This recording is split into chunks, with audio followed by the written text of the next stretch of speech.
remote, but I came here and left my laptop on the plane because I'm a passionate artist, right? And I got really lost in some stuff, and I left my laptop on the plane, so I do not have touch patches that I was trying to get ready for y'all. So I decided that maybe next time we can get all crazy technical, but I decided to kind of just throw something together to go over my experience of being and becoming an artist through the medium of TouchDesigner. And yeah, I lost my laptop. If you see a laptop on a plane, can you please let me know? They did find it, Delta, but they did find it. In a lot of ways, I guess I was destined to become a creative technologist because when I was a little kid, my aunt worked at a company that got absorbed at a conference and eventually became Adobe and Photoshop. And this was the demo they did to get that acquisition, and that's me. So this is one of the first Photoshopped photos of all time. And that's me and my brothers, which are not really my brothers, but as you can tell, image manipulation was getting somewhere. And yeah, I have a confession. I really wanted to do this a little differently, especially since I had the existential crisis of almost losing my laptop, and just get real. And a big part of that is, the truth is that I am not a developer. And I've spent, it took me basically 20 years to realize that I'm not a developer. And I've definitely gone through a lot of different changes in my life and a lot of different lessons, but there's a lot of creativity there, but I'm definitely not a developer, and I'm not afraid to say it. I started out as a really crazy passionate VJ, which I think a lot of us maybe did. And back then it was all hardware, and it all came about with an obsession, right? And I think we all maybe share something that allows us to get into this as deep as we do, which is kind of a deep obsession, we're prone for obsession. And I, collected gear and made it work. And I started out with a TV show on public access. Any public access fans in general? Analog video, I know Don Don's into analog video. We did all kinds of crazy shit at a public access studio, which had the coolest old retro gear ever. A lot of our transitions were on an Amiga toaster, and I fell in love, right? But it's a perfect environment to learn about expression and to learn about gear. This was a live TV show that we did every Sunday for 2 hours that people could call into and influence what we did, and it's entirely improvised. And so you learn a lot about the gear, you learn a lot about transitions and pacing and chroma keying and video feedback and everything that kind of formed what it is to be an expressive artist.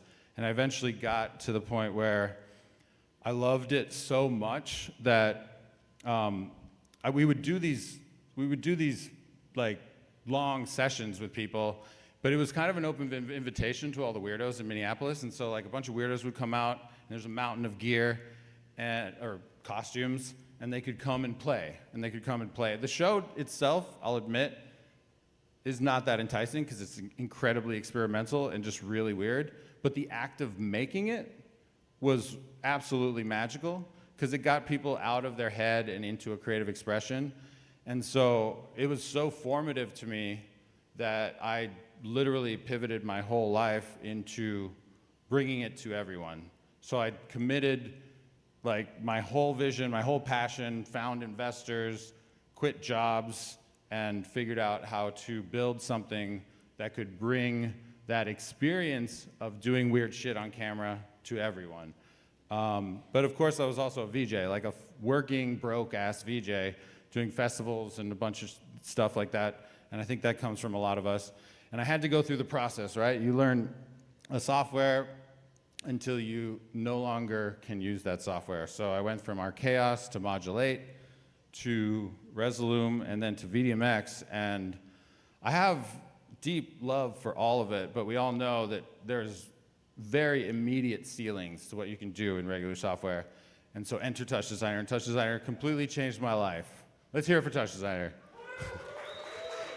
I think we have some TouchDesigner users here. And yeah, back then, it was so alien. And this is like 15 years ago or something. It was really alien, but I had to get automation, I had to get scripting, I had to get all the things to make my dreams come true. So I met this guy, Elber Sorkabi. Who knows Elber Sorkabi? We got a few. Yeah. IIHQ, yeah. He became my mentor, and he's an OG legend. He wrote the first manual on TouchDesigner, has been at it since, with Greg and all them from the beginning, and he's one of my best friends, and he's really rad. And so he and I he helped me with my investment money to build the next generation of video experience technology. And so I put 3 years of my life into really innovating like video experience technology, which if you boil it down, it's a video booth, right? If you boil it all the way down, it's just a video booth. But we went way too far. We built something way too complicated, and it kind of formed a whole universe for me in what's possible. And then I also just completely immersed myself into TouchDesigner. And back then it was a lot of just like making TouchDesigner work. So I would say it's like 80% like problem solving and 20% creative expression. And we'll get into why that's a problem. But we ended up making this video experience booth that also required, I just required craziness and lighting. So it had practical effects. It had haze machine. It had 16-point lighting system. And I ended up having to learn a lot about automation. And back then there was no touch engine. So it was like 6 touch boxes communicating on networks and like passing video back and forth and making these automated video experiences work. And I basically lived inside of it for 3 years. So that my office was the booth itself, animating the lighting, learning everything I had to learn about DMX and all the automations around it. But in the end, obsession does pay off, because when you go that deep into something, you have to finish it. And that's eventually what we did, is we finished it, and I'll just show you what it turned out to be.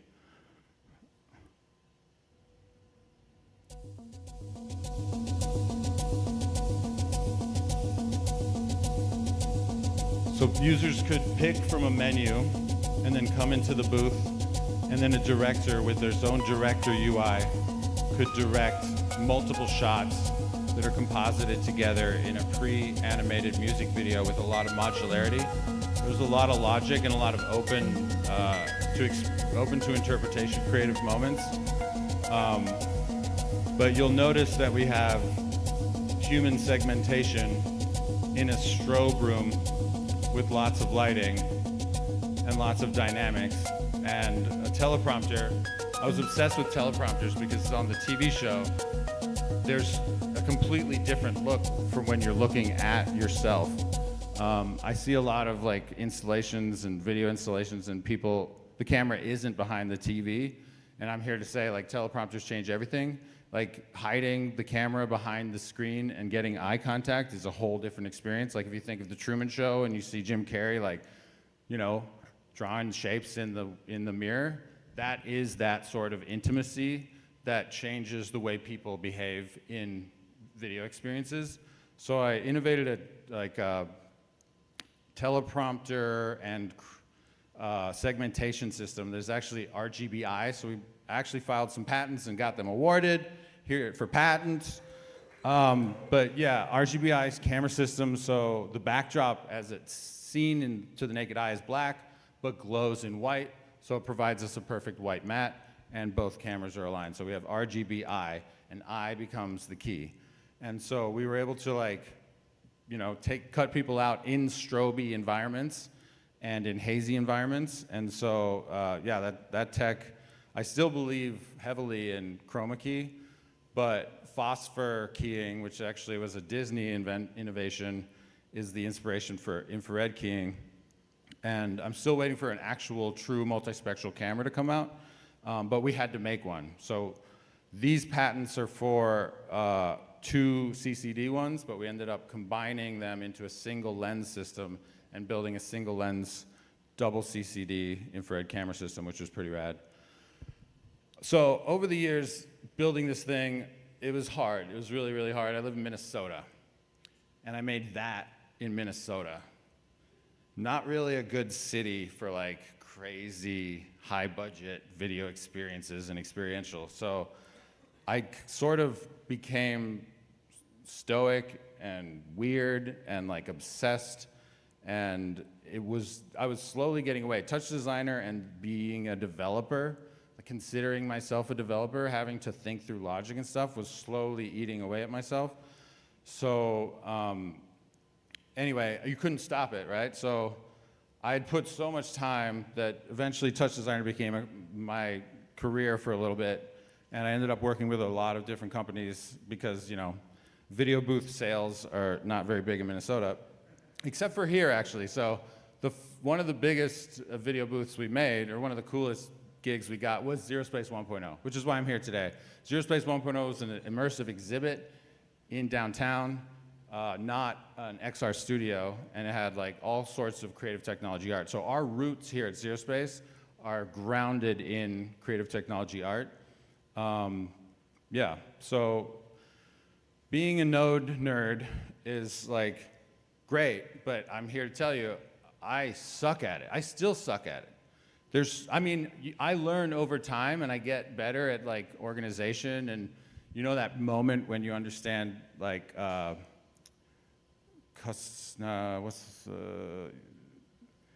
know that moment when your Python levels up enough that you're doing custom expressions, and then you like absolutely build your own kind of system all in code? I think it happens to a lot of TouchDesigner developers where they're like 17 nodes or 1 Python script. Like, you know, I'll make the decision of whether or not that is something I would want to do. And I got there, but like, I was becoming a developer, and the truth is I'm not a developer, but you know, a career is a career. Ended up building immersive installations. We did Indy NASCAR, we did data visualizations for NTT. I built like a 360 LED light ring for some events and stuff.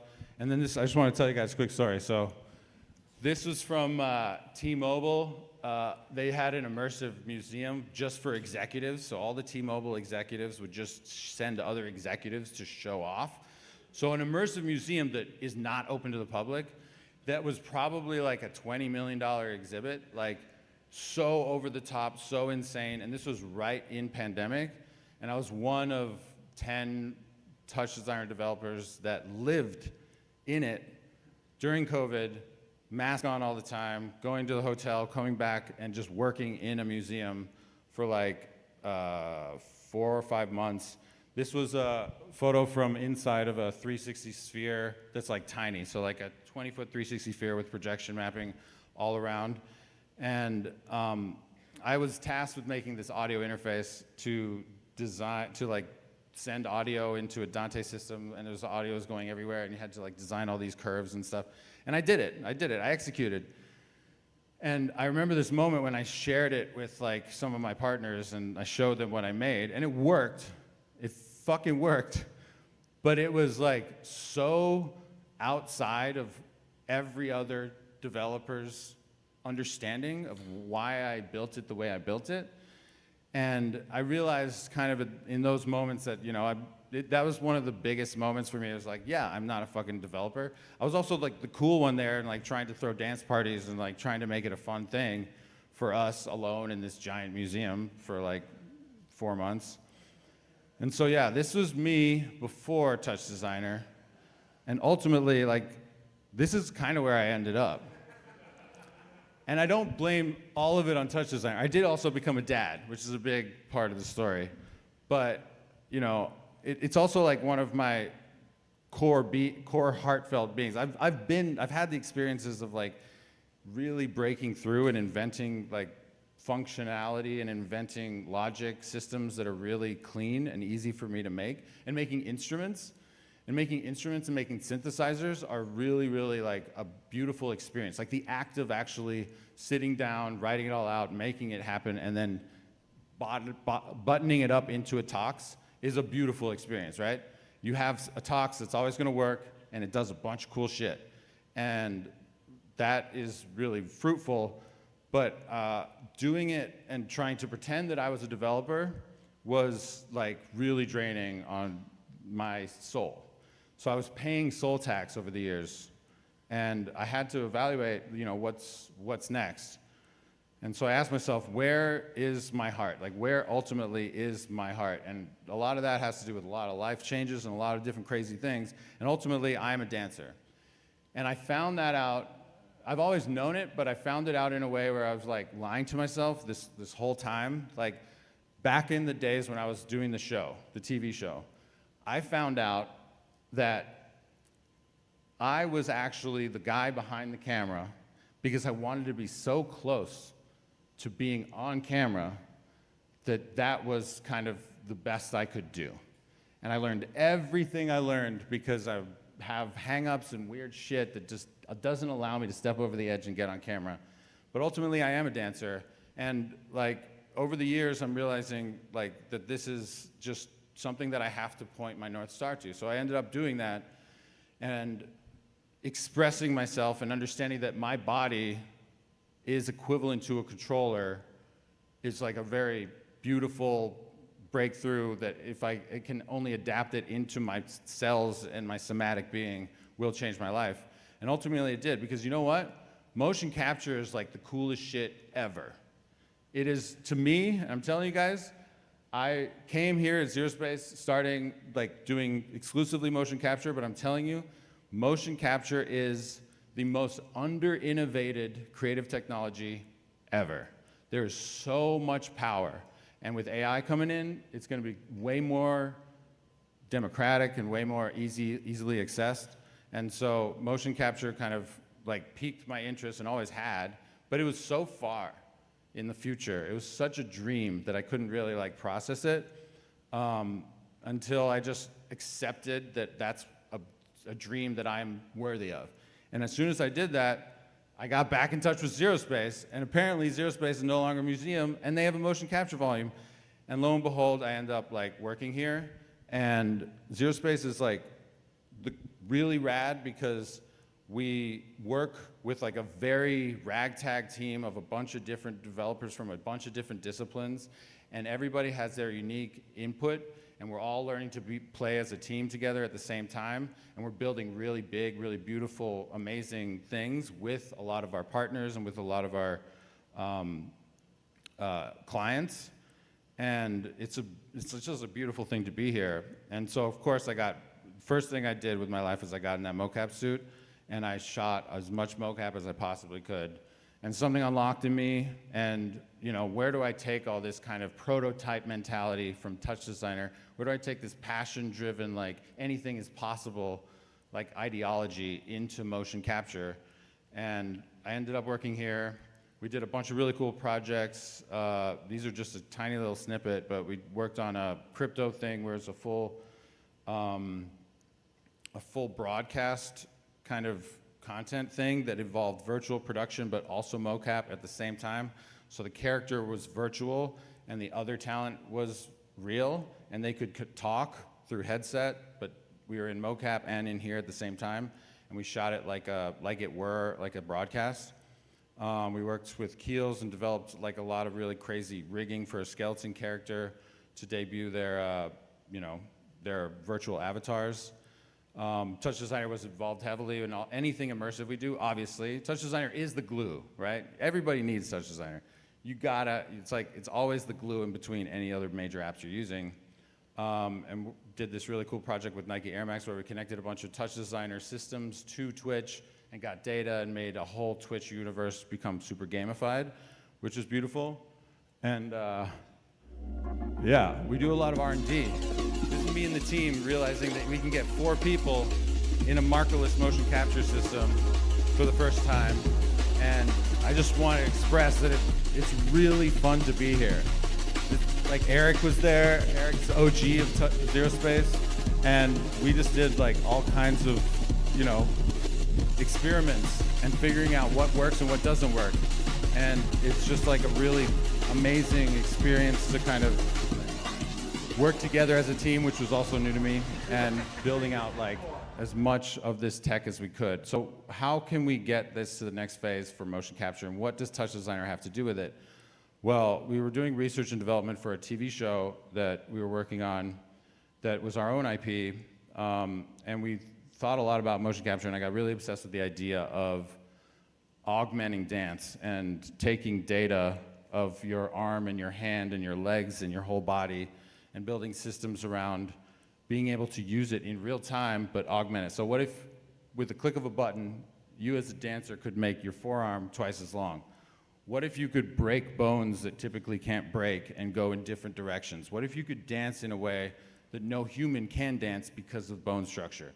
And so we built a whole augmenter system and integrated it with the Vicon system and Unreal Engine. And this is all still in development. This is all just like passionate development towards something super innovative. And we got there. Like, I mean, we've done really great tests with this, and it's like, it's where we're working. I'm kind of giving you guys a peek behind the curtain of what's coming down the pike here, but we've been working on a project called Time Squid, but the main character of Time Squid is called Melt Bay.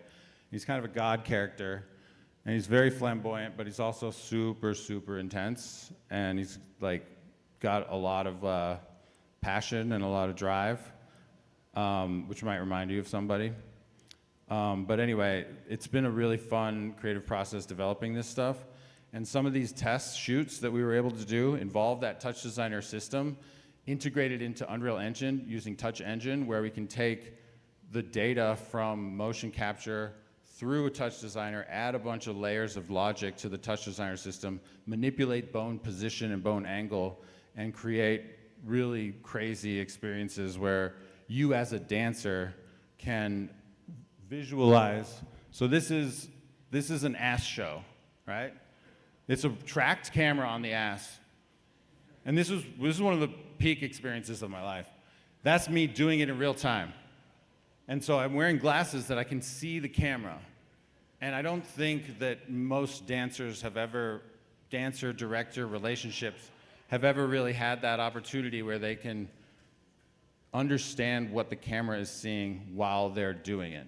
So you know where the camera is. And we took it a step further where with the controller, you can automate where the camera's going. And this is allowing for a lot of improvisation. Typically, you'd have to like plan this all out and like get through like a process and rehearse and all this stuff, but magic comes from improvisation. And as I was explaining with my TV show, improvisation is the magic sauce that I believe is the source of anything magical. It's like the bands in the world that like decide to just take mushrooms and live in a cabin in the woods to record their album end up making some pretty crazy shit. But that's because it's mostly improv, and then they go master it later. They're living in it in real time. And that's the whole crux of TouchDesigner, right? It's a real-time software. We're here to like do things in real time. And so here's just a couple dailies from that character. And these are all real time. This is really shitty fucking quality, but you get the picture.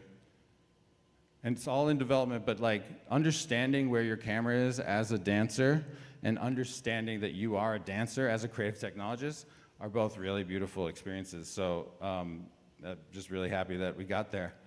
The show itself is also just a show, right? So it also involves all the traditional creative experiences of developing concepts, including concepts art, illustrations, and getting the characters right, and taking it all the way.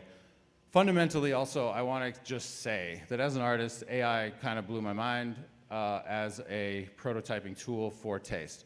And I think taste itself is a really powerful thing to lean into as a developer who wants to become an artist, or an artist that isn't really all the way a developer, because then you get to experiment. We don't have to use AI in production, but using AI as a tool to understand what it is you're making and to test every theory is a really powerful thing. Also, I just really like making weird shit. And it allows me to hone in on a creative philosophy around mixing, curating, all the inputs where a human is needed, right? You curate, you process, you have insight on that process, you document the insight, and then you take creative action. And if you can get that loop right, I think we're really moving somewhere in the right direction. And I guess I just want to say that like, TouchDesigner is everything to me. It like changed my life, obviously, but it's also like, it showed me so much about my own psyche. I spend, you know, many triple week overnight obsession nights building systems and understanding how beautiful it is to like zoom out and feel like a god, where you're literally building systems that you understand every fucking thing in the system. The really dense systems that like have so much intricacies to them. And that's a beautiful experience, and that's a very powerful experience. I don't want to shit on TouchDesigner. I love TouchDesigner. I'm just saying, don't let TouchDesigner turn you into a developer if you're not meant to be a developer. You can use TouchDesigner. This is basically kind of, I want to give you permission. It's okay to be mid at TD if you're making art you love. You don't need more than 4 or 5 lines of Python to start, and it's normal to not understand most of it. You don't need to just become a Python god to make cool shit. You should just make cool shit. And if you're making instruments, if you build an instrument with TouchDesigner, if you build a synth, if you build something super sick, make fucking sure that you spend a shitload of time playing that instrument. Play the thing that you make. Controllerism is the most magical part of TouchDesigner. Use anything, use touchscreens, use controllers, use sensors, use everything, but don't just sit in the data, play with it, like actually express yourself with it. Anyway, I was gonna go deep on technical, but I hope that'll do for now. Thank you guys.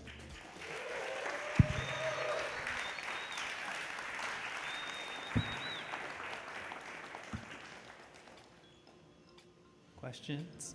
Questions from the audience? Oh, are we doing questions? One question? One really long question. No one? I think everyone was just blown away. Oh, we got one. We got a question. One over with the mic.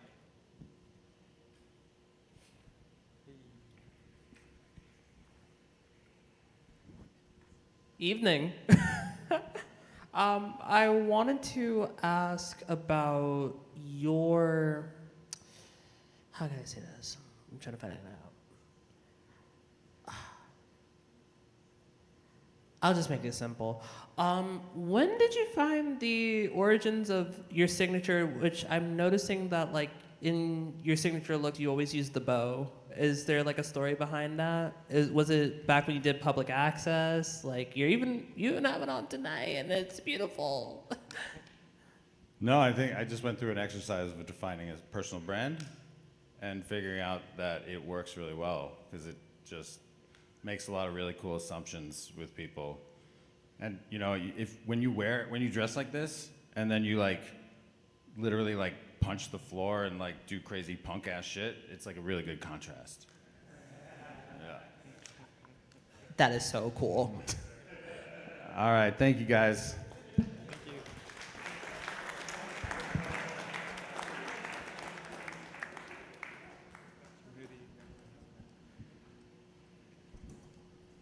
Sick. All right, next up we have Noah, who you've probably seen this wonderful mailbox system, but I'm not going to talk too much on it. He's explained it to me, but I'm going to let him explain it to you. We have a moment of music, maybe? Thank you. I don't have that much more to say, so. Also, we got some fun new stickers at some point. Find one of us, and we got some fun stickers.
This is making me realize how dusty my screen is.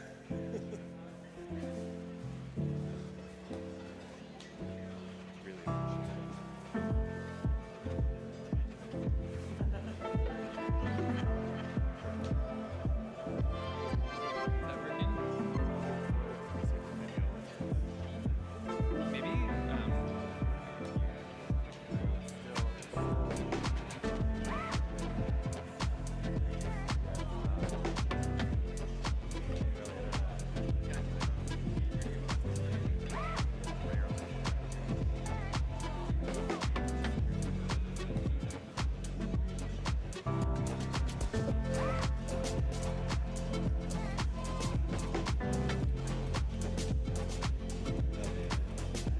That one didn't work. I'm trying.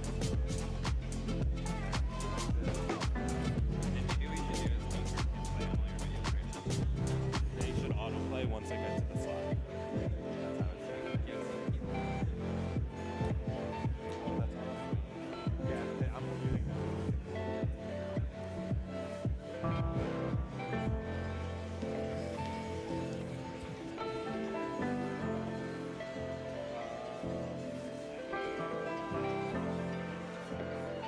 Yeah, you can put it on.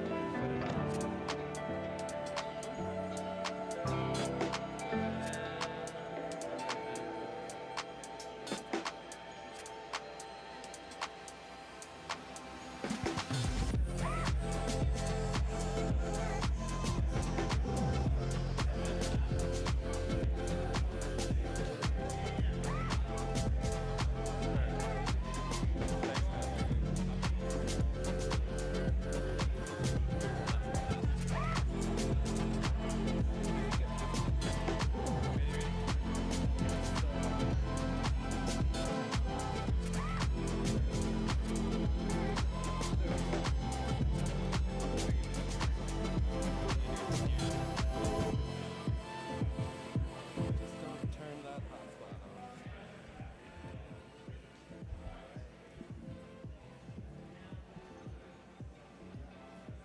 Hello? Thank you.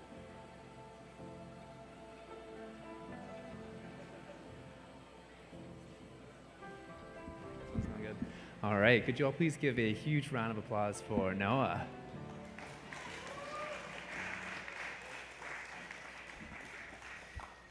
Hello, everyone. Can you hear me? Cool. Hey, so I'm Noah. I'm an interdisciplinary artist from here in New York City. My work is mostly experimental video art and sculpture, including some digital sculpture, because sometimes I like to think about video and things like video as sculptural objects. Lately, though, I've been focusing on creating interactive experiences that are hopefully joyful. Some recent projects include a DIY wireless camcorder that I built from an old security camera, a wireless video receiver, and a 3D printed case. I like to use it to film concerts and make some analog video art. Also, at the last DATLAB, I brought this with me. It's a still camera that takes a picture of you with your finger in the shot and instantly prints it as a sticker. That one, people really like that one. while playing, is it working? Yes. Oops, sorry. While playing with AI at home, I built a tool that builds weird websites for you based on your initial theme, and also a service called Snark AI that replies to rude emails for you. This one's actually live. You can go to snark-ai.com or forward an email to roast@snark-ai.com. I also rebuilt my portfolio website to be a Game Boy emulator because apparently showing my work wasn't already hard enough for me. So a common thread here has been interactivity, a sense of play, and this recurring fake company I've somehow started called NERC or NERC TV or NERC Tech. Which brings me to why I'm here. I want to tell you about a project I created for the NYC Resistor Interactive Art Show called US Mail Computer System Mailbox Explorer. It's an interactive game that lets you explore a 3D map of my neighborhood, see 3D scans of every single mailbox, view metadata, and you can also print cute little receipt stickers of them. I've got most of it over there, so you can play with it afterwards.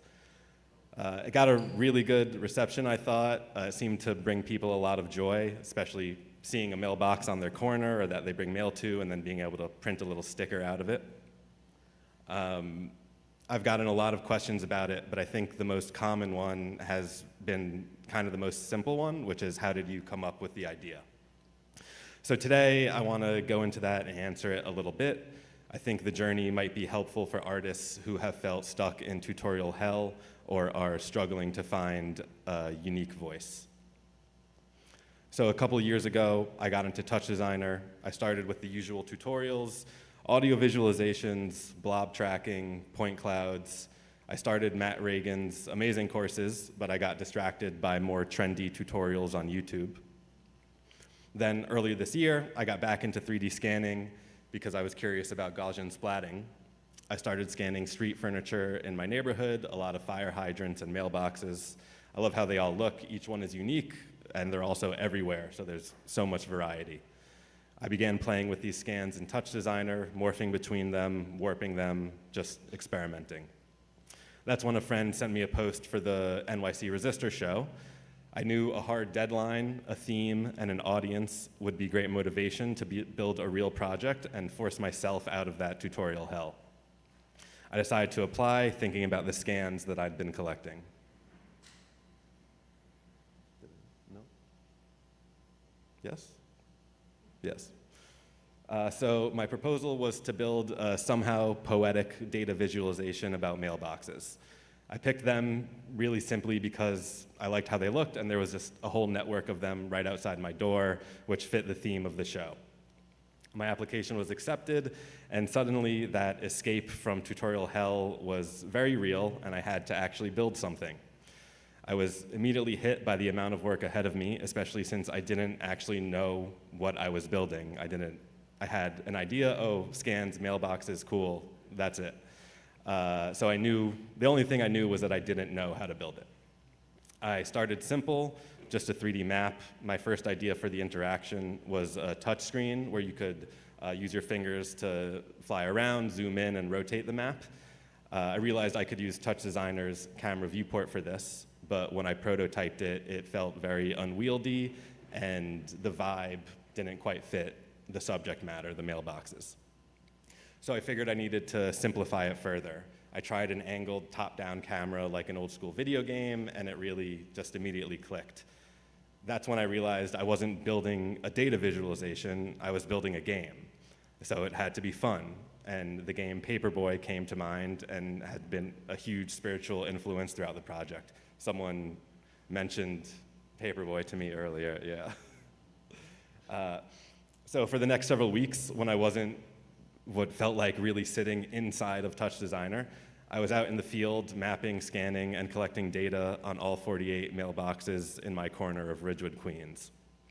I became a reluctant mailbox expert. I learned their manufacturing histories and ID number system, and I became hyper aware of the layers of graffiti, stickers, and community notices. That's when I realized that my subject matter was a lot deeper than I originally thought. I wasn't just making a mailbox game, I was actually creating a 3D living archive of my neighborhood, seen through this antiquated communication system that's used as much for street art as it is for mail. But it's still a game, it's not a stuffy art piece, so if it's a game, who's playing it? That's when the idea of a simulator came to mind. And who would use a mailbox simulator if it were a real thing? Postal workers themselves. As I built out the features and designed graphics, the project started to organically morph into a fake operating system for the US mail. I realized the Mailbox Explorer wasn't a standalone thing, it was one module in a much larger computer system from an alternate reality. I thought back to my NERC products and it hit me. I had been unintentionally world building for a couple years, creating an alternate timeline stuck somewhere between yesterday and tomorrow. This realization is what helped shape the physical installation for the Resistor show. I couldn't just show the Mailbox Explorer off on a shiny new MacBook. The whole experience had to be immersive. I didn't want to present on a low-resolution CRT computer monitor, which did seem appropriate, but I had just paid for a TouchDesigner license, so I had to use all my pixels. I decided I would 3D print my own, so a custom case that turns a modern widescreen monitor into a fake retro CRT. Unfortunately, that's the only part of the installation I couldn't bring. I paired it with an old keyboard, mouse, some speakers, and the workstation was ready. Wasn't actually that easy, but that's maybe a different presentation.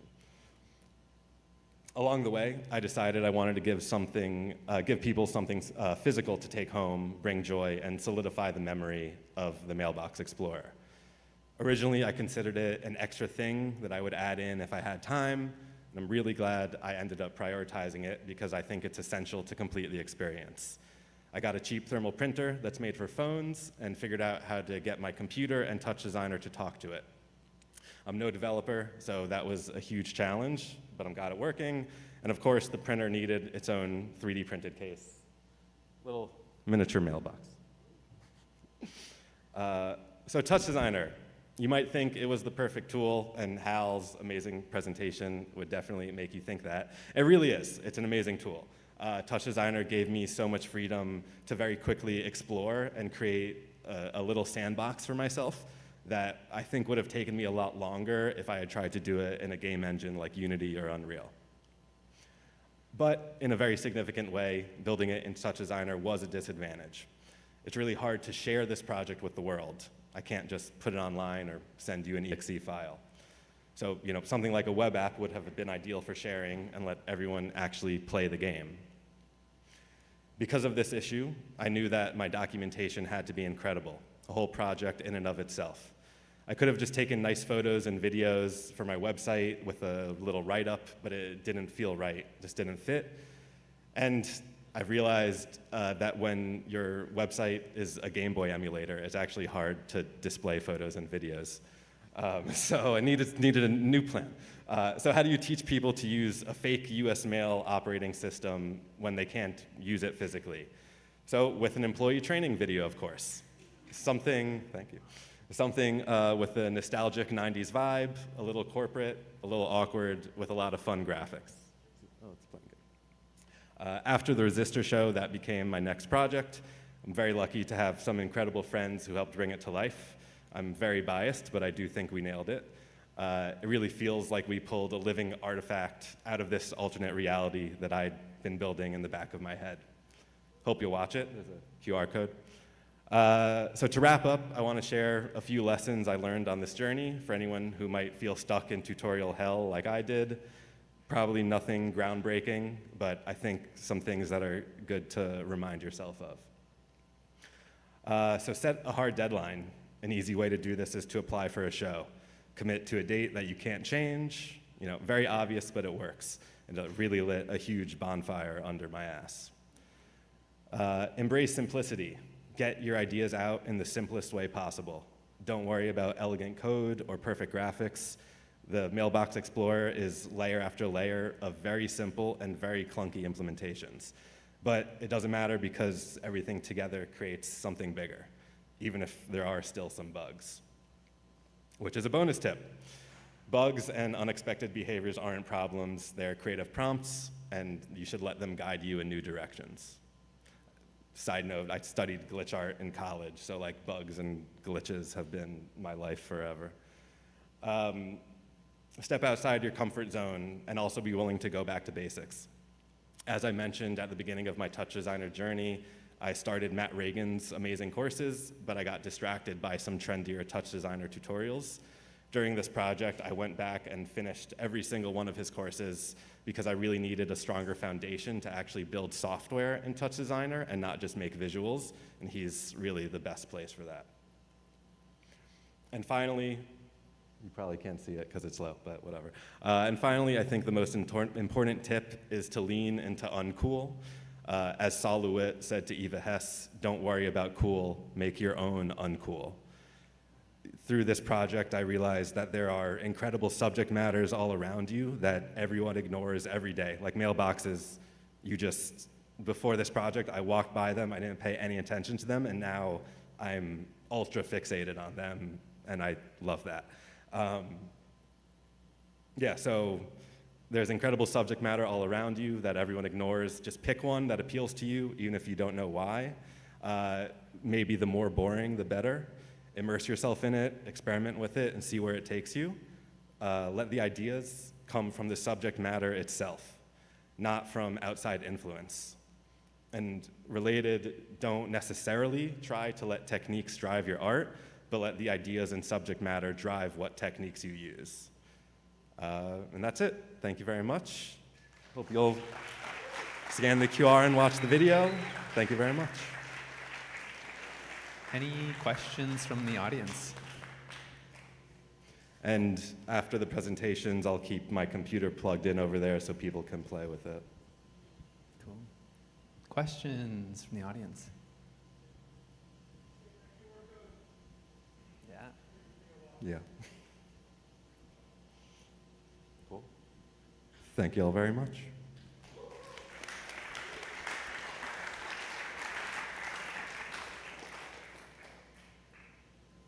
All right. Next up, we've got Jessie. Hey.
but the camera will be this way.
All right. Could you all please give a huge round of applause to Jessie?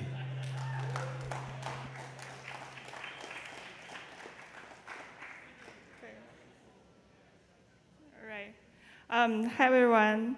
I'm super happy to be here. This is me, Jessie. This is my digital doppelganger. Her name is also Jessie. She is in this container created by TouchDesigner.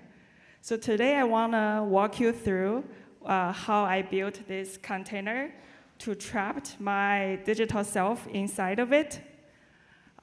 Before I go, I have a quick question. How many of you has been using visuals, use TouchDesigner to make visuals? Please raise your hand. How many of you started by making a noise? Okay. So to create this thing, rule number 1, never use noise. Use your body, use your movement. So as you can see, this is very easy to create. You can use a difference by tracking different frames. And then the more you move, the more visuals are created. If I move my camera, show the audience, raise your hand. Now we have some little visuals there. Okay, move on. So rule number 2, never use noise. Use chroma key. This is where it's like if you drive a car, this is our electricity or our fuel. I like to make things that are interactive. A very good way is to track the lightings, the colors in the environment. So this is where chroma key is very helpful. Maybe because the light, so my face is coming in different color. I have the controller, so you can tune down and up. And next step, we can create a little effect. Now it's more interesting. This is created using POP, the latest release. So I tracked the shape, and then you break them into lines. And then you can add little like luma levels, adjustment, so they are now little fun animations. We can do a testing round, maybe the light here, yeah, not working. But if you, look at the audience. If you wave around, we are tracking your light, make it dimmer, make it brighter. Here you go. Okay, so rule number 3, never use noise. We have MediaPipe, the plugin built by Torren. So this is where all the signals can come in. You can track your movement. So it's like data that we collected. You can use this to create fun visuals.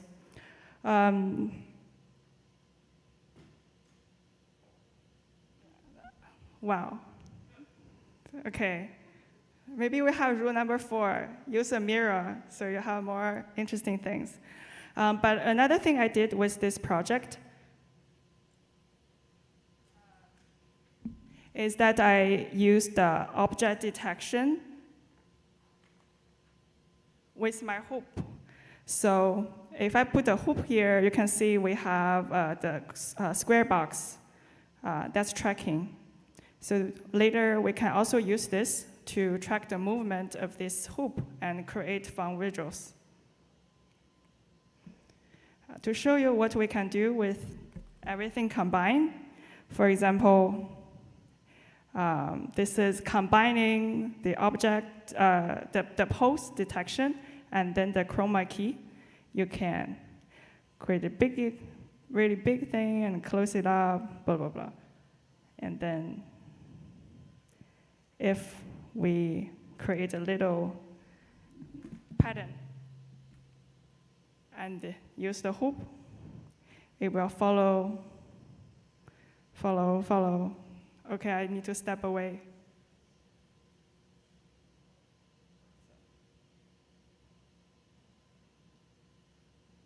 But you get the idea. And if we create this thing on top of our little blurry lines, we have a butterfly. And now you can enjoy a little light show. But before I move on, I also want to invite my friend, who is also an amazing flow artist, Wanli, to join me. And also I will turn on the music, so we have something going on.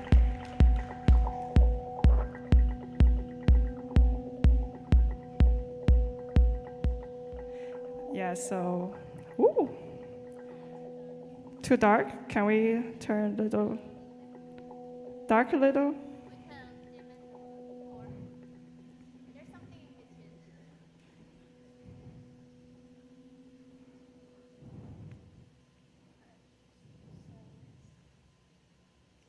Yeah, okay.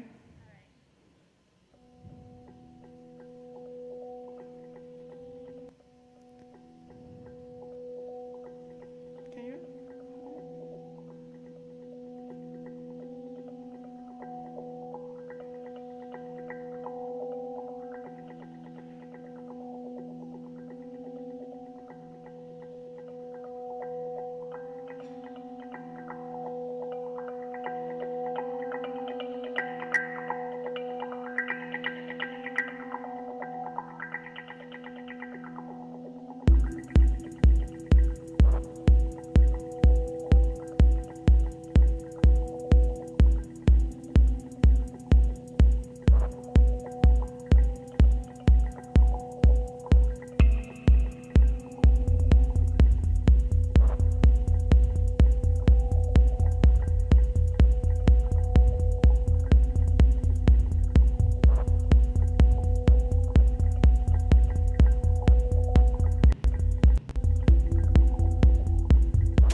Thank you so much.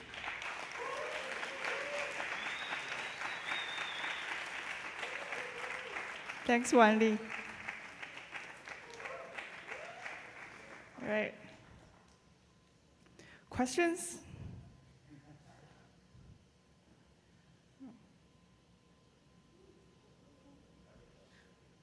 All right, come on over with the microphone. Questions? Hi, this showcase was really amazing from the both of you. Like, please, you both deserve your flowers for it. I wanted to ask, and I feel like I'm breaking the rule. What was the creation of the kaleidoscope effect that you had overlaid over both of you dancing? Because I kept thinking noise, and in my mind I'm hearing rule number 2, don't use noise, and I'm just like, crap, then what is it? Actually, all 3 rules are don't use noise. Don't use it, sorry. But that's like, as I go through all the visual tutorials, I just realized it's very interesting. The first point is you pick a noise, and then you turn different parameters, and you could very fun visuals. And then that's kind of one. I like to set up some absurd constraints when I creating projects. So one day I was like, what if we don't use noise, and what else options you have, and you can create visuals. So that's just the constraint I set for myself.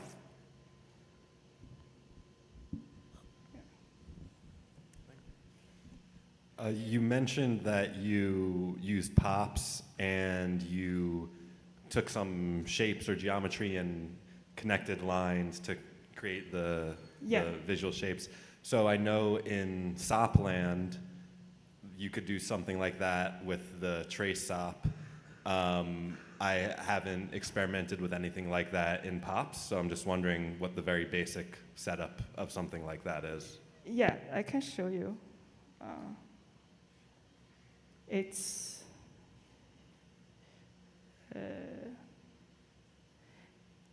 post tracking, no.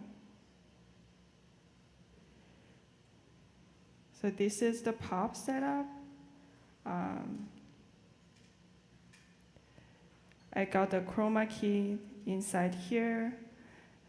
You polygon, and then it's very similar to what we do before, and trail, and then line break is the point where. Can you take the show the viewer act? Thank you. Oh, yeah. So before it's more like noise. Oh no, I break the rule. I forgot. But before it was something like this. If we make it running.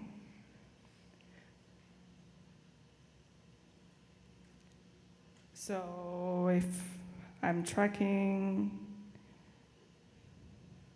something about here, okay, you see my face, and then it creates this shape outline, and then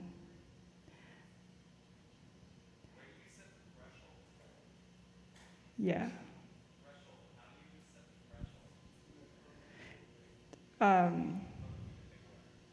Yeah, it's some trial and error and playing around with the parameters.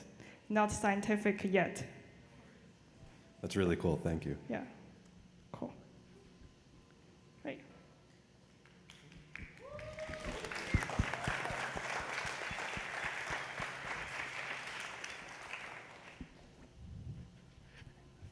Thank you. We're gonna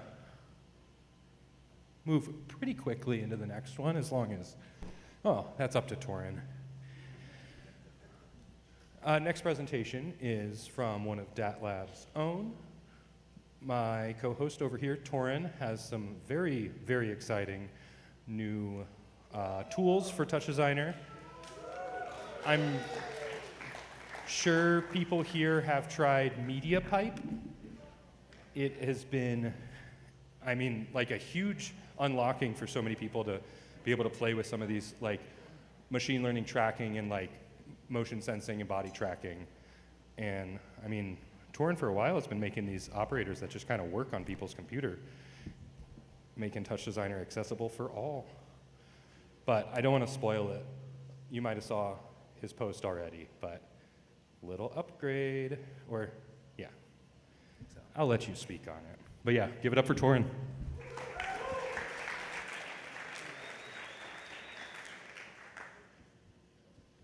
All right. Cool. I'm going to keep this really brief because we also have another performance after this. So this was just meant to be a quick little intro behind the scenes, but you might have already spotted it. I wanted to just show you all, officially launching today, I've been working nonstop on this plugin. So basically trying to be able to take YOLO, which is a object tracking, multi-person pose tracking, face detection, kind of like drone vision tracking. So you can do like aerial photography and be able to track objects from that, and bake it into this component that just makes it super, super easily for you to be able to experiment and bring those things into TouchDesigner. Working on MediaPipe was really, really incredible. I feel like sometimes I'll kind of oscillate between doing tool building and then making my own artwork, and it has been so inspiring to see all the different things that people have created using MediaPipe. And I'm really interested, it's been interesting to also see the things that people are running into with MediaPipe as well. So there were a lot of like learnings along the way that I tried to bake into this new version. But one of the really nice things is that, same thing with all the other plugins that I've made, it works on Mac and PC, so you can just drop the component in. But I wanted to give you a little, a couple little behind the scenes pieces here. This is the component. And there's something really special happening here. There's a top going into the component. So I don't know, for anyone who's used MediaPipe, the biggest pain is that you can only select one of the webcams. And so huge piece here is that you can actually just connect any top from TouchDesigner and be able to use this plugin. So that feature alone, I'm actually really excited to build that into the next version of MediaPipe. So there are a lot of little pieces from this. I'm gonna, over time, slowly start to build that into MediaPipe. The other piece that a lot of people ran into with MediaPipe is that for a lot of folks that are starting out in TouchDesigner, they might like drag the component in and like not know how to connect the different like helper components. So one of the things I did for this is actually a recommendation from Polyhop, from Simon Alexander Adams. He's like, just put it in the component. And I was like, oh, that's a great idea. So now when you bring in this component, there's actually a little button here that says Generate UI. So hopefully this doesn't break it for the rest of my project, but I'll delete the object tracking, and I can hit Generate GUI, and it'll automatically link up all the little nodes for you. So for people just getting started, you just drop in one component, and then it'll just auto-connect everything else for you. The main features for this too, so it's actually under the hood using Onyx, and it's a really, really nice format that basically allows you to run these machine learning models on Mac and Windows. So the other thing that I wanted to showcase as well is that you can also bring in, I think as a little update, I'm going to make it easier to bring in other models, but you can bring in other YOLO models that you have fine-tuned and then just connect them into this setup. So there's two kind of main configurations for it, and you'll see it over here. There's the model for the object tracking, and then there's a model for the pose tracking. So right now I'm only doing the object tracking, and it works like surprisingly well for a lot of different pieces. So, you know, apparently this is an airplane, but it'll connect them. And I feel like we've seen a lot of pieces of people building out these projects with blob tracking where they'll have like interconnected lines. So I wanted to make that really, really easy for folks to experiment with. So this is the YOLO component over here like runs the machine learning model, and then this helper over here will basically allow you to draw things like connecting lines or do the circles, rectangles, you know, line thickness, and you can really easily customize like the text for it as well. Or you could do things like only display the content where the object is intersecting. So I think if I put this in here, we should bypass that. potentially just see. There we go. You can use it to kind of like isolate the objects that are being tracked. And this is just with the object detection. But one of the things I'm really excited for is for people to be able to use this for like floor tracking. So if you wanted to just have a really simple camera overhead, there's another model that I baked into this called VizDrone. So you can switch this over to VizDrone, and it's still detecting pedestrians, I guess. But this will work great if you have things like the car video that I didn't put in here. Well, really small little objects that, you know, actually maybe it'll work well in this setting. Oh yeah, there we go. Whew. This is like a train station or something like that, but we can just turn off the text or make the text quite a bit smaller. But you can see here, if we just draw like the rectangles only, this will do a good job of like tracking a lot smaller objects in the scene. But one of the things I'm most excited about for this component as well is that you can actually go in and let's do the multi-pose. Because like, for anyone who's done the pose tracking in MediaPipe, it works really good with one person, but the second you do like multiple people, it just keeps flip-flopping like crazy. It's really bad. And so I was super excited to see for this setup that you can basically connect in video of, well, we could use a real webcam, but it's gonna persist IDs of the players across frames too, which is huge. So here is our dance performance, there we go. So it's actually able to maintain, yeah, it'll lock onto a single player and then it'll like persist those IDs. So for anyone who's doing skeletal tracking, maybe with the Kinect, this could be like a really easy trade-off for it. Yeah. And then, let's see. The last one that I kind of added in this morning, has anyone seen the Massive Attack video that kind of, so I was like, okay, I've got to put face tracking in. So you can actually do that effect super, super easily now. So over here, if I just pop on over to this face nano model and then turn this video on, what's crazy is that like it's like really dark in this scene as well. And you'll see here, if I start playing this and connect it back over, it's actually doing like a really, really amazing job. Yeah, locked onto a lot of folks' faces. I wanted to like really briefly just share like a quick little video of an experiment that I was doing. I've been like, it's really fun to do the tool building, but then I'll also kind of like go in and make a couple art pieces from it. So this is a quick little experiment that I was doing, basically organizing a lot of different images that I've downloaded through like Wikipedia Commons. So, and like organizing all of them by similarity and context and texture. And then I was using a lot of the object tracking to be able to find similar objects. I'm kind of like having the model like hallucinate on it, so it's a little blob tracky, but I thought it was just a fun example of some pieces to quickly show.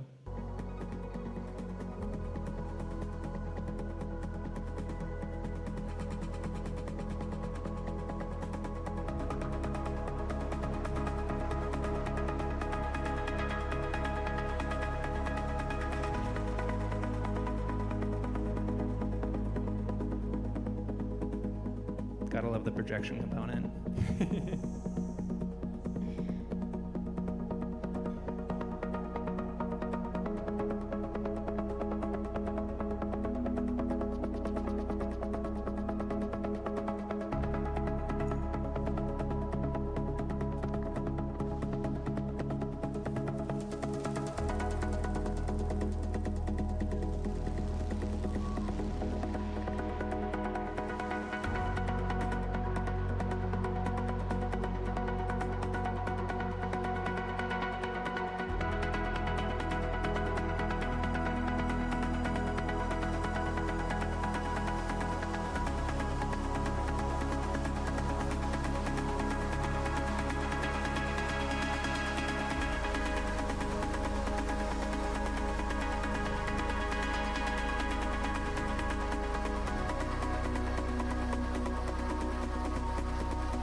Yeah, so if anyone knows Max Cooper, let's go.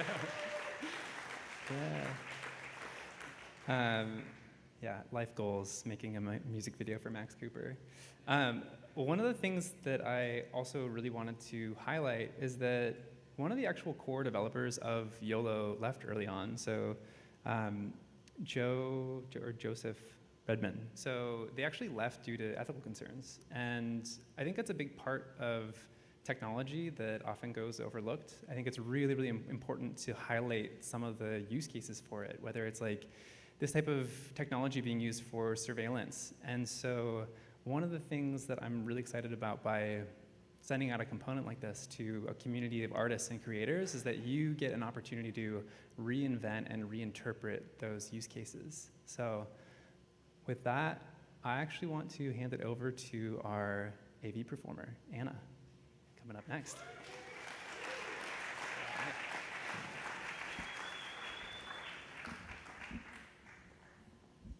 All right. We'll do a little bit of setup, handover in between for a second. But. Yeah, actually, I want to do a couple things. One thing is a group photo, but we're going to do that after we invite a couple people from the community. If you have anything to plug, I would say please keep it brief, like maybe 30 seconds to a minute.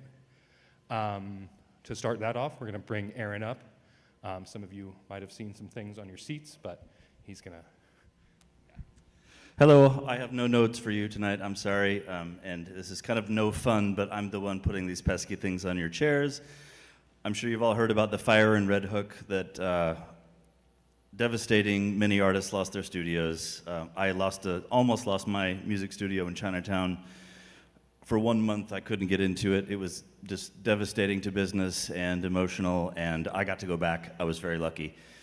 My friend Megan here owns Hotwood Studios. We can talk about the irony of the name Hotwood Studios burning down later, but it did burn down. And Megan is a joy of a human and offered 20 artists studio space. They lost everything, their work. A lot of Kickstarters going around, or a lot of GoFundMes going around, but if anybody can help anything, it's helpful. Cheers. Thanks.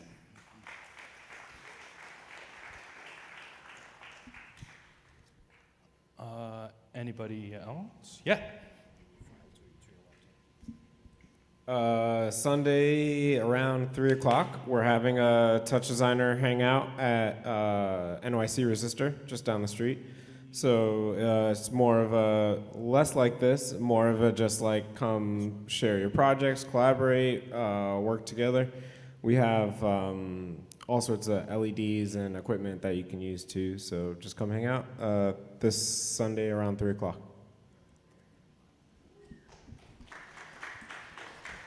I'll be there around 4:30, maybe. I have a live stream from 3 to 4 on Sunday. So that's with the visual cast. It's a little bit on Lops as well, but it's also just going to be kind of more fun. We're going to put the stream into the chat. And then also with Live Peer, Daydream, which there's like a slightly improved version of this install to check out. And they bought some more beer. So there's a couple more beers. But I'm doing a virtual workshop with them on October 2nd. And on October 25th, I think, is the XR Motion Conference, which I am also doing a workshop. And there's, I don't know how many tickets left, but those are limited. Definitely look that up. I was supposed to bring a QR code, and I didn't load that, but look it up, the XR Motion Conference. Super cool night, full day of motion graphics and VR and stuff. Cool. And that's all from me. Hey everyone. Hello. I'm trying to keep it brief.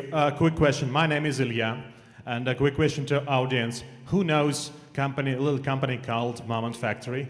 Raise the hand. Okay, good to know. Who knows little company called Sila Sveta? Okay, someone. Briefly, Sila Sveta is the Moment Factory of Europe. I spent 10 years there creating multimedia content around the world. And tough times takes tough measures. So right now I'm here in New York looking for my next dream job. And I want to steal 90 seconds of your time and invite you to watch my new show reel. So if someone is interested in multimedia professional like me, please feel free to reach out to talk. I'm super shy person, so please come to me and talk. Thank you so much. Have a great evening.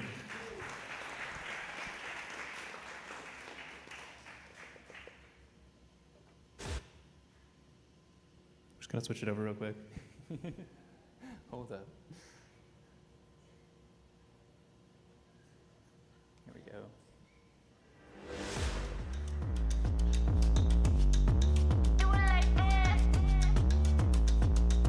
You can never find somebody do it like me.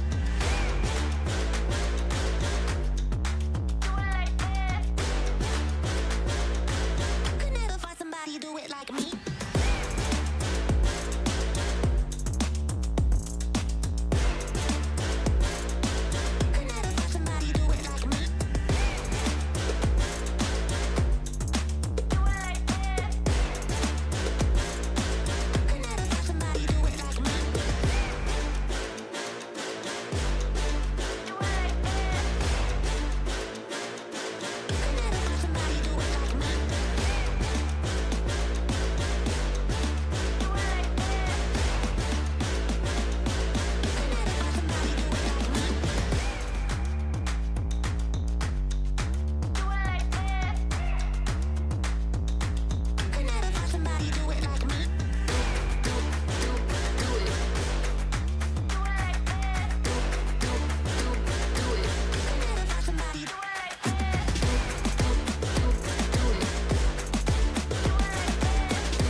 Thank you, guys. Thank you so much. Thank you so much for DataLab. Thank you so much for ZeroSpace. And sorry for this quick interruption. Have a good one. That was really cool. Yes, go for it. Thank you so much. Nice. So yeah, we had our last meetup here, the 10th one. It was awesome. So many people that came out, and then I forgot to take a group photo. And it's been fun when we do that. We've done it, I think, like twice out of 11. So, or now let's make it 3 out of 11. What is the best way? I don't want to I could make everyone move. Yeah, I think if everyone kind of like maybe just gathers around this, don't do too much disrupting. Our performer's still setting up, but yeah, no, come on. Always talking over no music is fun, but it's chill. So, yeah, we're just doing a group photo.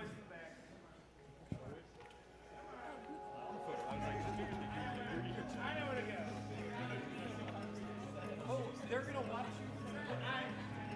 you. Heck yeah.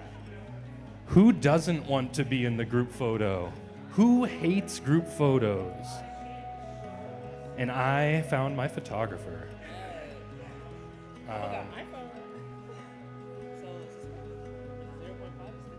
Yeah, just basically try to hold it up as much as possible. Maybe if you want to do as...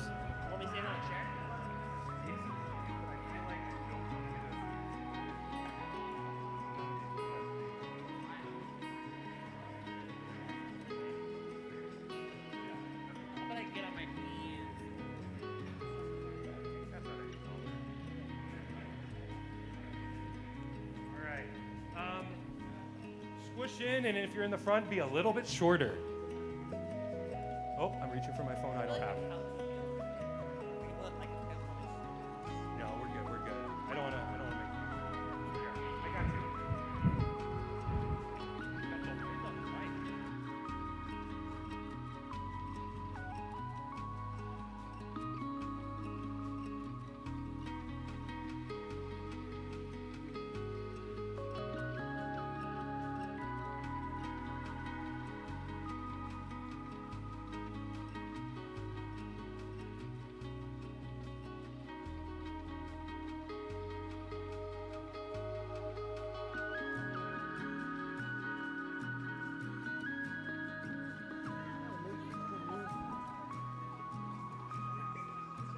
No, it's great.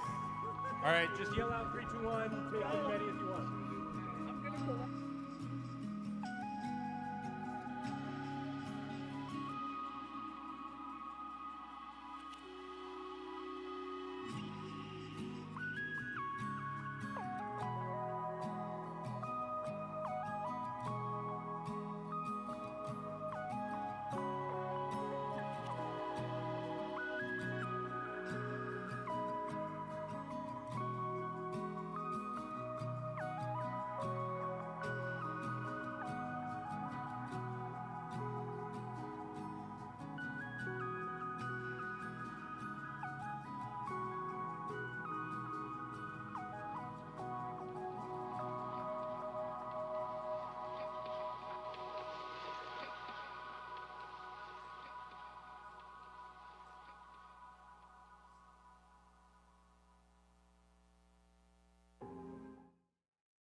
Yeah, I'll tell him to switch over.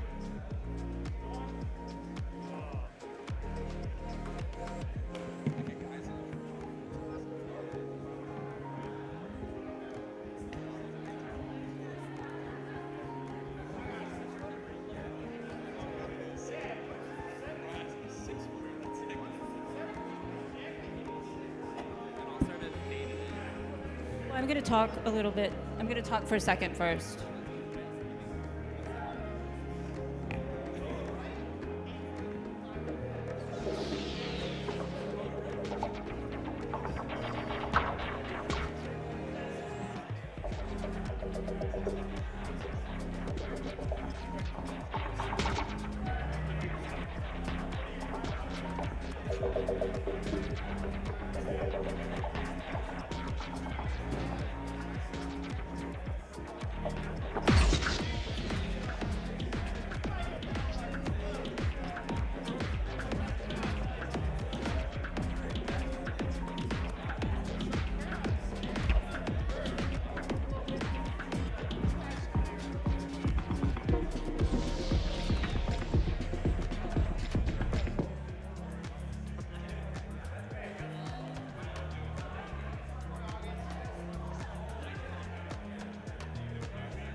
But yeah.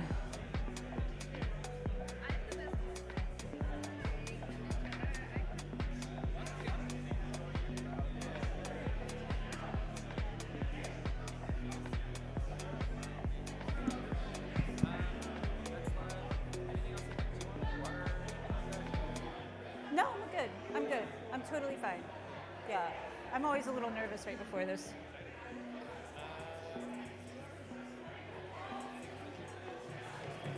Yeah. What's the artist name? Skulptor.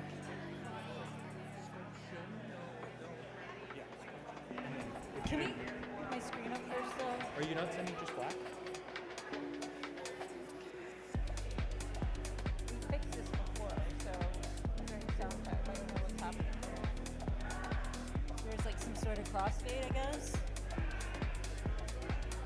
Hold on. Oh, it is? Yeah. I think it's just black. Are you sure it's like taking over the whole screen? Oh, are you extending or mirroring? I think. I didn't change anything. What do we do? You're doing a separate display, so if you wanted to see Ableton or something like that. No. I just want to upload. I just want to know that it's like fine. I don't need to. Well, I see it like right here. So it's fine. But that should be playing on the screen, is what you're saying? Yeah. I don't know if it's up. Go ahead and open TouchDesigner real quick. No, this is just Max right now. Where were you displaying everything? I just dragged it on the screen. My visuals. I think it's ready to do that. Really? Can we just pull it up? So it is. So it's right now you're set. So it's already up. This is just like a crossfade. So you're set up to do an extended display. So, but you just haven't put anything on that display yet. So whatever visuals you want to put on, you drag it to this desktop. If you were to, you don't have to quit live. It's already, Really?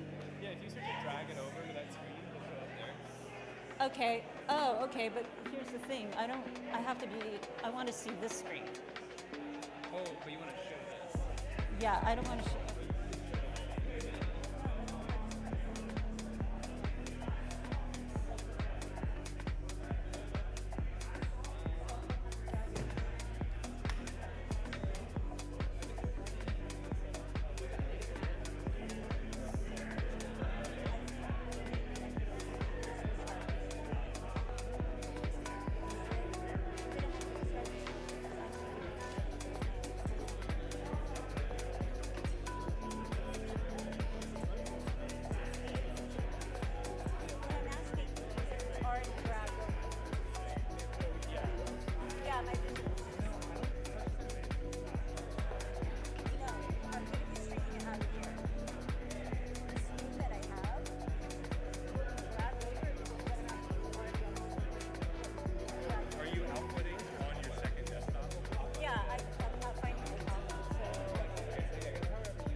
Hi.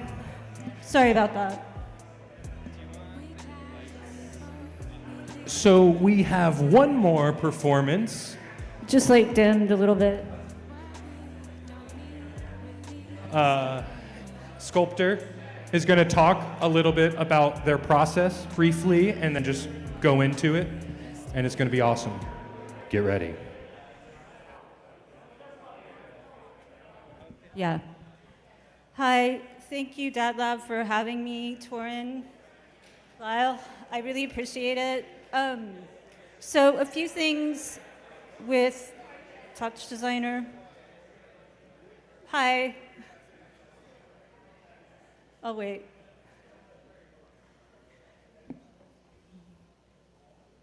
Okay. First, I just want to say that my name's Anna Rahman, and I work at the intersection of sound, real-time, and generative visuals. I'm self-taught. So at first, TouchDesigner for me felt really hostile, and I thought there was a steep barrier to entry, but I needed to think like an artist instead of conquering something, instead of a conqueror.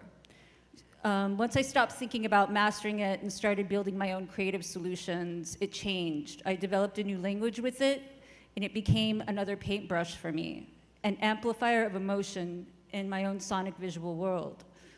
My process blends creative coding, Max, and TouchDesigner, but I don't follow a fixed pipeline.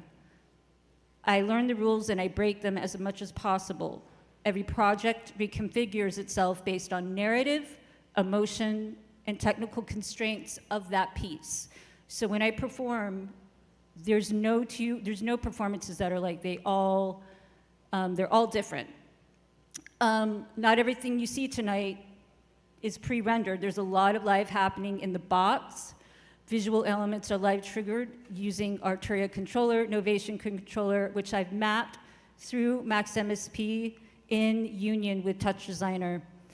I built custom signal chains and send real-time pulses into Max and other things you'll see. It's not always precise, and I like that. It makes the visuals feel alive, and it's slightly feral. It's like I'm playing a second instrument, and TouchDesigner to me is one of my main instruments now. So instead of a perfectly smooth timeline, you'll feel a system responding to me. You'll see comfy UI usage, Blender, Resolume, Ebo Suite, creative coding. I don't want to get too bogged down, but my philosophy is, and I hope this can also help someone out there who might be having a rough time, because I'm still learning. I'll always be a student of TouchDesigner, but what drives my work isn't aesthetic polish or mastering or conquering something. It's system intimacy and building creative systems and ritual systems. The tools are not neutral, but they are not enemies either. They work in unison. I treat them like collaborators, sometimes resistant, sometimes surprising. What you'll see tonight isn't meant to be perfectly repeatable. It's a live system. I did use noise, so I'm sorry if I broke that rule. Thank you.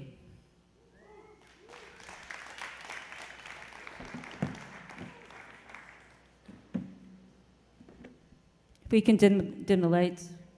Be cool.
Wowza.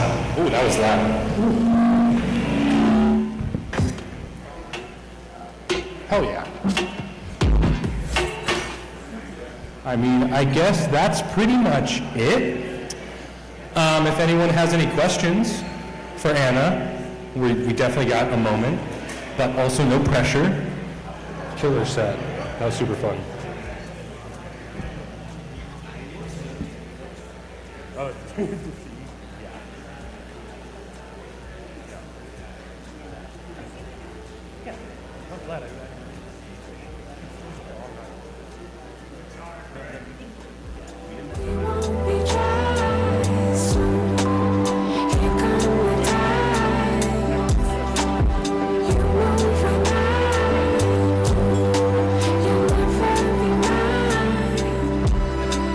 I'm not supposed to feel, I'm not supposed to miss. How am I supposed to heal? How am I supposed to feel?